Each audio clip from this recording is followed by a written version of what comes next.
अस्सलाम वालेकुम, क्या हाल चाल है? कैसे हैं आप? उम्मीद करते हैं सब अच्छे होंगे। तो कल एक वीडियो बनाई जिसमें मैंने बात की थी जॉब्स के बारे में।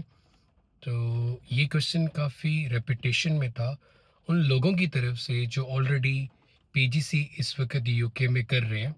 और अंडर द वीडियोस कुछ लोगों के कमेंट भी आए थे कि अहमद भाई, पीजीसी तो कर लेते हैं लेकिन उसके बाद जो है वो जॉब नहीं मिल रही, या कुछ लोगों का ये कमेंट था कि स्पॉन्सरशिप नहीं मिल रही। तो सबसे पहले बात करते हैं कि जॉब्स अप्लाई कैसे करते हैं, और उसके बाद फिर उन रीजंस की तरफ चलते हैं कि क्या मतलब अगेन वही बात कि मेरे एक्सपीरियंस के लिहाज से जो मुझे लगता है कि क्या पॉसिबल रीजंस हो सकते हैं कि जिसकी वजह से अगर कोई इंटरव्यू में स्ट्रगल कर रहा है तो क्यों कर रहा है। तो सबसे पहले जॉब अप्लाई करने का तरीका ये होता है कि जैसे ही आप सितंबर में आते हैं तो दिसंबर के अंदर आपको डिपार्टमेंट ऑफ एजुकेशन की तरफ से TRN नंबर मिल जाता है, जिसे हम टीचिंग रेफरेंस नंबर कहते हैं। उस वही आपके QTS का नंबर होता है।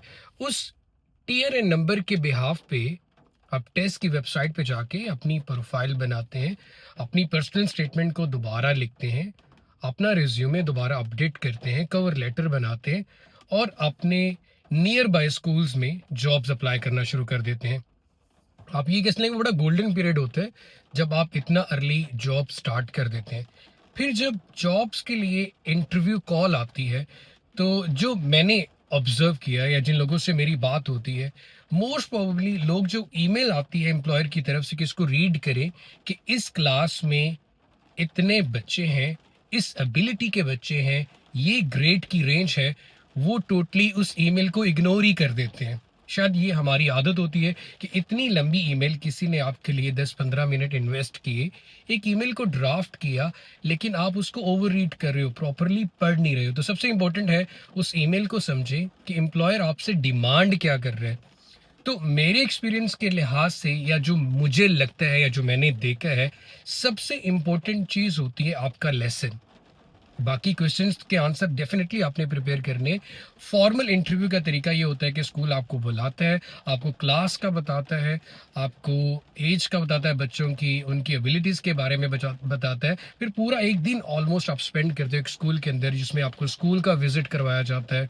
फिर आपका इंटरव्यू होता है, फिर आप डेमो लेसन भी देते हो। तो मुझे लगता है इन सारी चीज़ों में जो सबसे इम्पोर्टेंट होती है वो जो आप 40 या 50 मिनट का या 55 मिनट का एक लेसन डिलीवर करते हो, उसमें सारी चीज़ें जज हो जाती हैं। आप कैसे बिहेव करते हो, आपका वे ऑफ कम्युनिकेशन क्या है, आपका वे ऑफ डिलीवरी क्या है, क्या पेडागोजी यूज़ कर रहे हो, किस तरह से आप बच्चों को असेस करते हो, आप क्वेश्चंस कितना सुनते हो जब बच्चा आंसर कर रहे हो, या आप जब क्वेश्चंस करते हो तो बच्चों को कैसे पिक करते हो आंसर के लिए। तो सारी स्ट्रैटेजीज जो आपने ड्यूरिंग द पीजीसी सीखी होती हैं, वो सारा डिस्प्ले होता है आपका उस 50 मिनट के अंदर। तो अगेन सबसे इंपॉर्टेंट वो लेसन है, और उस लेसन में सबसे इंपॉर्टेंट चीज आपका स्ट्रक्चर ऑफ द लेसन होता है। अगर स्ट्रक्चर बेहतरीन है, फिर उसके बाद इंपॉर्टेंट चीज आ जाती है आपका सब्जेक्ट नॉलेज। आपकी बाकी सारी चीजें बहुत बेहतरीन है, लेकिन अगर आप सब्जेक्ट नॉलेज में स्ट्रगल कर रहे हैं, या फिर आप जो खुद लेसन पढ़ा रहे हैं उस लेसन पे आप खुद भी कॉन्फिडेंट नहीं है, तो वहां पे प्रॉब्लम आ रही है। अभी जिन लोगों को मैंने देखा है, बहुत से लोग ऐसे भी आते हैं जो ऑलरेडी टीचर्स नहीं होते, लेकिन सबसे बेहतरीन तरीका ये है कि जब आप इंटरव्यू के लिए जाएं तो कोशिश करें किसी से मशवरा कर लें, एडवाइस ले लें, पूछ लें। पूछने से हम कभी भी छोटे नहीं हो जाते।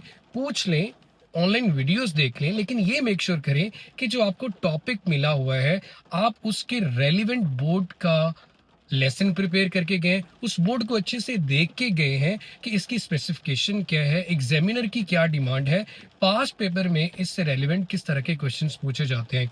जब आप इतना कुछ सारा चेक करके जाएंगे तो आपकी बॉडी लैंग्वेज भी कॉन्फिडेंट होगी कि यार मैं जो पढ़ा रहा हूँ वो मुझे आता है, इसके बारे में ये पॉसिबल क्वेश्चनिंग हो सकती है तो मुझे आती है। तो सबसे इंपॉर्टेंट ये, कुछ लोग कहते हैं शायद 10-15 इंटरव्यूज देंगे फिर जाके जॉब होगी।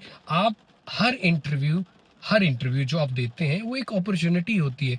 अब आपके बस में होता है कि आप उस अपॉर्चुनिटी को अवेल करते हैं या फिर आप उस अपॉर्चुनिटी को मिस करते हैं। जरूरी नहीं कि अगर किसी की 15 इंटरव्यू के बाद, 10 के बाद, 2 के बाद जॉब हुई थी तो आप उसको एक स्टैंडर्ड मान के उसी के साथ अपना कंपैरिजन करते रहें। आप अपनी एबिलिटीज को, स्ट्रेंथ्स को खुद से जानते हैं। तो ये लगता है मेरे लिए बहुत, मुझे लगता है ये बहुत इंपॉर्टेंट है, आपका सब्जेक्ट नॉलेज सबसे बेहतरीन होना, और उसके बाद आपके लेसन का स्ट्रक्चर होना, और आपका प्रोफेशनली गेटअप होना। मतलब आप जा रहे हो इंटरव्यू देने के लिए, और आपकी जो ड्रेसिंग है वो एक्चुअली ये रिप्रेजेंट करती है कि आप उस अपॉर्चुनिटी को कितना रिस्पेक्ट करते हो। मतलब आपका इंटरव्यू है टीचिंग का, लेकिन अगर आपने फॉर्मल ड्रेसिंग ही नहीं की हुई, तो इसका मतलब है एम्प्लॉयर को ये मैसेज दे रहे हो आप कि भाई मुझे ज़रूरत नहीं है आपकी जॉब की, कि मैं फॉर्मल ड्रेसिंग ही नहीं करके आया। इसका मतलब है आप उस अपॉर्चुनिटी को डिसरिस्पेक्ट कर रहे हो। तो अपॉर्चुनिटीज़ की रिस्पेक्ट करें, चाहे वो 1 मिल रही है, 2 मिल रही है, 3 मिल रही है। और वो लोग जो एरियाज़ की वजह से स्ट्रगल करें, कोशिश करें कि डिस्टेंस बढ़ा दें। अगर आप रीलोकेट करके एक कंट्री से दूसरी कंट्री आ चुके हैं, तो यहाँ से एक जगह से दूसरी जगह अप्लाई करने में, मूव करने में कोई इश्यू नहीं होना चाहिए। और फर्दर कोई क्वेश्चन हो तो आप लोग पूछ सकते हैं। अपना बहुत सारा सा ख्याल रखिएगा। मुझे जो लगा, मेरे लिहाज से इस वीडियो लंबी होती जा रही है, बहुत सी बातें की जा सकती हैं, बट मुझे जो लगा कि जो इम्पोर्टेंट पॉइंट्स हैं वो मैंने एक्सप्लेन कर दिए। नेक्स्ट वीडियो में मज़ीद किसी टॉपिक के ऊपर बात करेंगे। अपना ख्याल रखिएगा। अल्लाह हाफिज़।